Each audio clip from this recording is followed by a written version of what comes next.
Hi, my name is Sarah Brack, and today I'm presenting on the synthesis of art and anthropology through social media storytelling. I'd like to start off with a quick little poll, so grab a pen and the corner of your piece of paper, and I'm going to ask a series of questions that are either yes or no or one or two.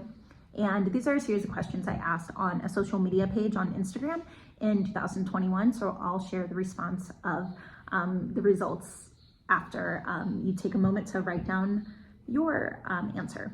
The first question is, do you take pictures on your phone every day or almost every day, yes or no? The results are 191 voted yes and 76 voted no. If you said yes, do you consider yourself a photographer? Yes or no? 40 for yes, 173 for no. If someone asked you to explain a complex experience in your life, would you rather verbally share or creatively share? Using drawing or photography, verbally share or creatively share. 157 said verbally share and 90 said creating art. And the last question, do you think people share more about their internal experiences externally because of accessible media, yes or no? 196 voted yes and 17 voted no. So these questions stemmed from my own curiosity while I was doing a photo study in an anthropological research position that I had at the time. And I was always really interested in how people use social media and, what's considered proper research in social media. And I began to become more interested in using social media as a field site. And I used a space that I had built in 2019 as sort of an art Instagram where I was selling my artwork. And so I went to social media to ask these questions about, what is visual communication and why are we using that? And after I went through all of these questions, I had a story where people could put their own response, where I said, if you take pictures on your phone and you don't consider it photography, how would you classify what it is you're doing? And over 50 people responded, and there was a general consensus that there's a discrepancy between photography as art, purposeful and planned, while taking photos is simply documentative, it's a record, a diary, or an archive. And it was just so fascinating to me that the way people engaged in the same action could be distinguished as someone who's, they're knowing and they have access to that education, that conversation, that vocabulary, the photographers, the fine artist. Despite most people engaging on social media with the same sort of performance, though perhaps it doesn't have the exact same intentions, but I think documentation could be used for both fine art and social media.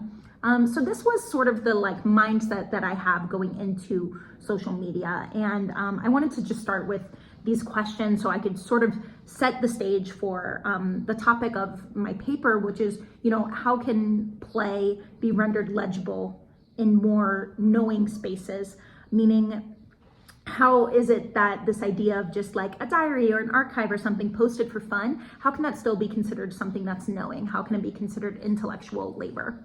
And I did all of this through my business Instagram page, which I also sort of played with as a site of, intellectual production as well, where I would sort of share snippets of articles, I would share blog posts, I would share memes, all of these things that sort of contributed to any idea I was having at the time. One could say I was chasing the erotic, and there's a lot of scholarship on this that I touch on in my paper and a lot of theoretical framework. But I'm really interested in what, scholars get brought up in your mind as I talk about these themes. So definitely message anything that you have. So it's an interesting play of, who I mention versus who gets brought up within this community's mind.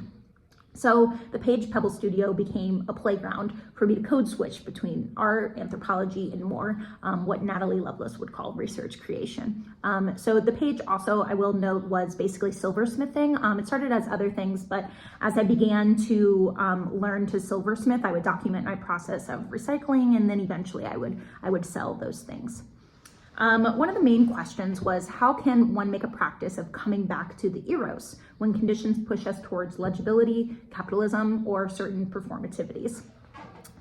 And, for me, it was the making, it was the play, it was the curiosity of how people use social media that was like a big driver for how I would post.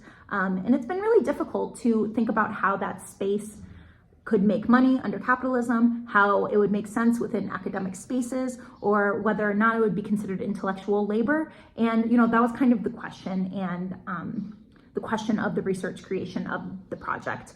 The paper is divided into 4 categories: documentation, where I talk about social media as a curation and a thinking for the followers, sort of a performance of self and performed intimacy.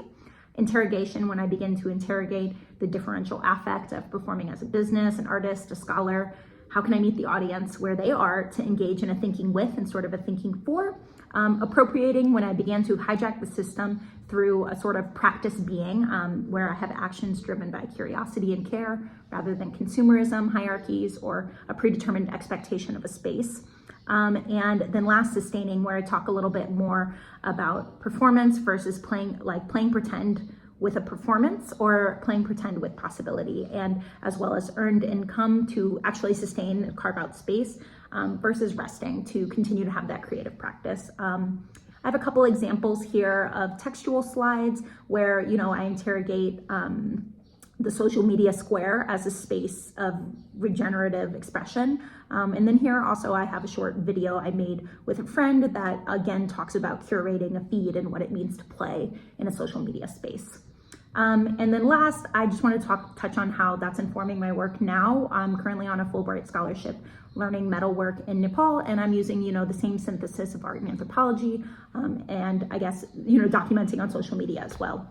So thank you so much. I hope you all will read my paper and let me know what other scholarship it reminds you of, what ideas it reminds you of, so we can be in conversation. And thank you so much.